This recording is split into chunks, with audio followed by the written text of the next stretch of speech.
Hello everyone, welcome back to this channel. In this video, I'm going to show you how to add a mirror effect on a VivaVideo apps. Now let's get started.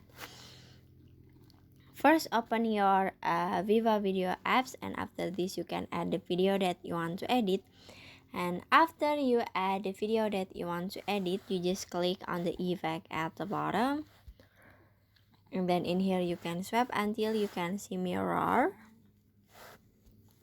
Click on it, and in here you can see many mirror effect that you can use. Maybe this one, this one, this one, this one, this one, or anything else. But in here I want to use this one, so you just click on it, and after this you can click on done. And now you can set the effect until the end of the video. Okay, and finish. So that's how to add mirror effect on VivaVideo apps. I hope you found this video to be helpful. If you enjoy with the content, please consider like, comment, and subscribe down below. Bye bye.